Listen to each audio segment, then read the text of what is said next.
Hey, Howard here from 82 Maple. And if you're a frequent viewer of this channel, you know that the 82 part of the 82 Maple name comes from 8 fingers, 2 thumbs. Well, this is the story of how all of that almost ended decades before 82 Maple was even a thought.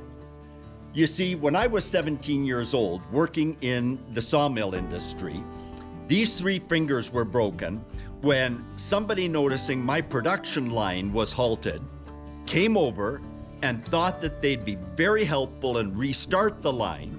But to do that, first of all, they had to remove my lockout tag from the on-off controls. Well, they did that, and the result was these 3 fingers were broken. Let's jump into this.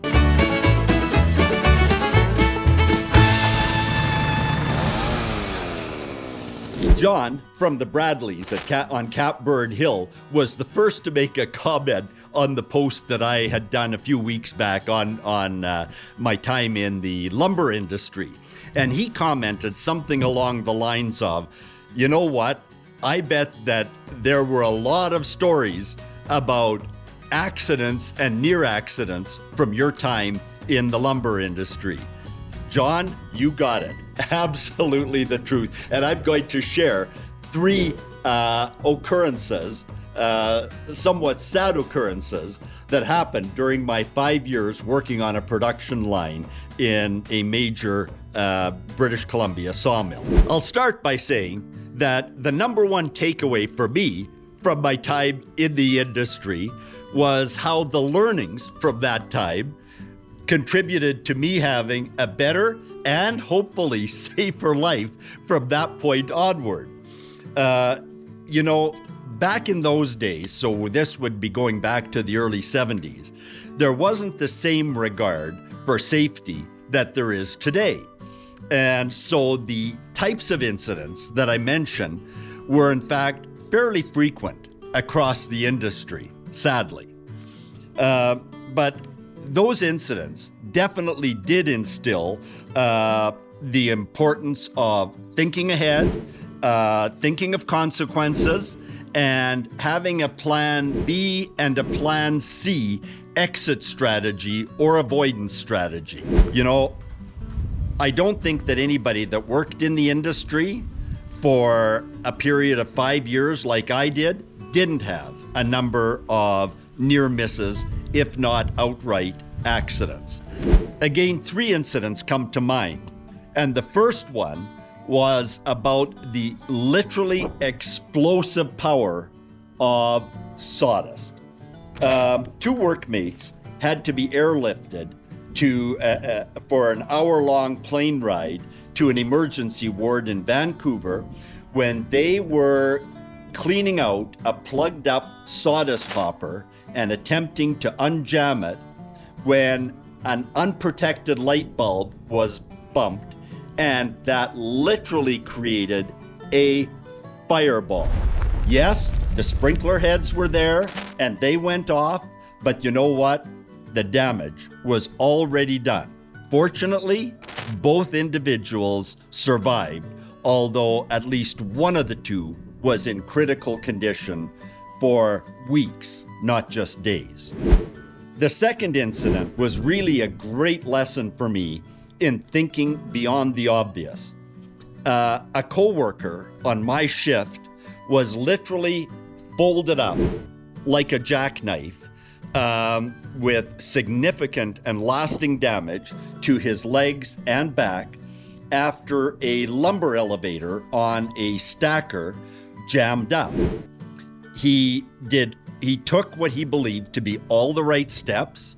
He shut down the equipment.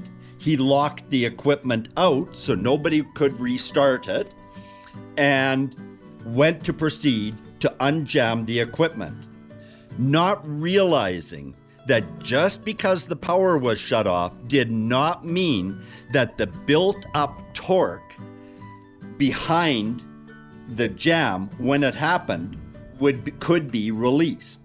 So when he released the last of the offending and jammed up boards, removing the board that had caused the jam in the first place, all of that pent-up tension and torque was released, and it was like the power to that elevator stacker came right back on, propelling it suddenly and unexpectedly about 4 feet, giving it about 4 feet of movement.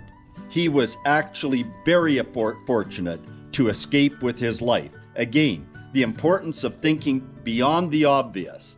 What else could be really going on here?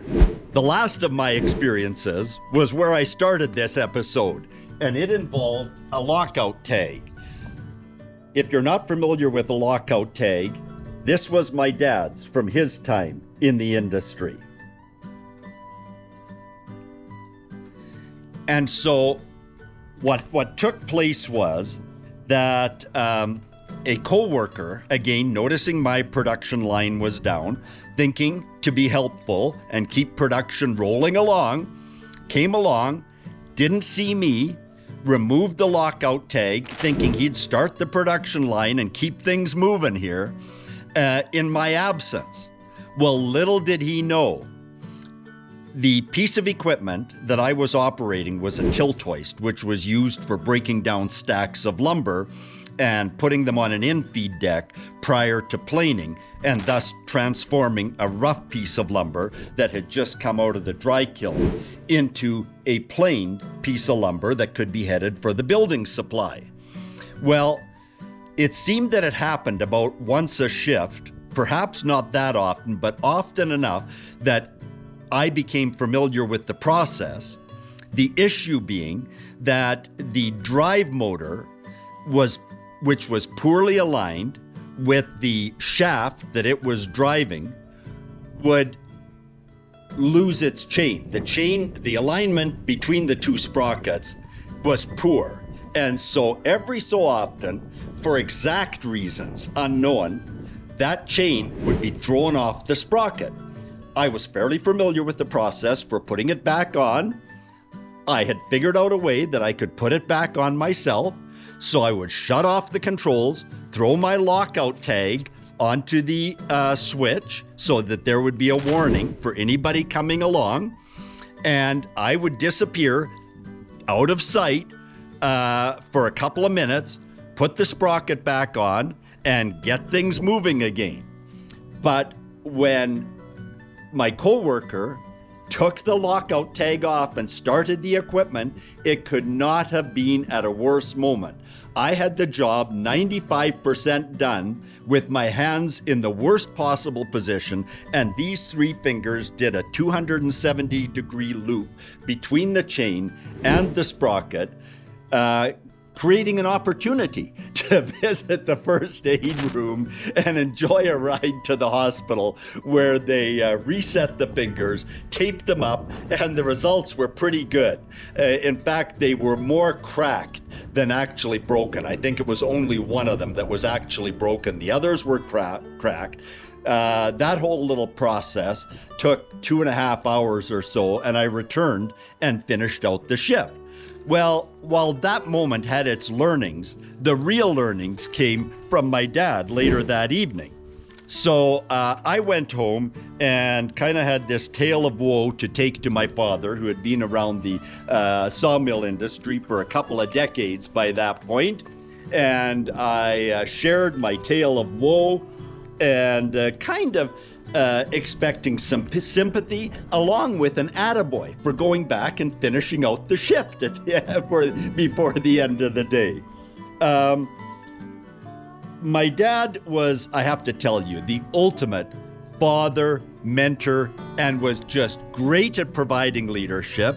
He was also a man that had a real economy of words. And so he heard me out, and then he just looked at me and he said, "Well, Howard, as I understand it, you hired out to be tough. So be tough." And you know what? At that moment, a bomb could have gone off on me. I realized that I had unwittingly handed my dad a case study or a situation that he had probably been waiting for. You see, my dad didn't see a future for me in the sawmill industry, unlike where he found himself. He wanted me to pursue some other avenues, and I had handed him the opportunity for him to emphasize just that. And if I didn't want to have any more experiences like the one I had that day, maybe it was high time for me to consider my career options. So there you have it. That was a great takeaway, and one that would kind of cause me to be very reflective as I struggled through the next few days on some painkillers. Clever guy, and despite him only having a grade 6 education, he's still the smartest man I've ever known. So it occurs to me now, reflecting back, that to use all of the valuable learnings that I've had over the past 55 years of my work experience, I need to stay healthy and live a long, long time so I can put all of those learnings to practical use in day-to-day life. So here's to living well and living long. And you know what? Let's take a walk out here to the front of the sawmill shed. Again, it was my sons that helped me define the 82 maple insignia, logo, whatever, branding. And so up here behind me, my son Michael provided this for Father's Day recently. And just to remind me that it's going to be expensive and annoying to change that motif away from 82 maple. If I lose a finger, it's going to have to be 72. If I lose a thumb, it's going to have to be 81 or worse. And so here's wishing for you that you have friends, family, acquaintances that bless you with the richness of learnings that I've been blessed with. Happy journeying to you.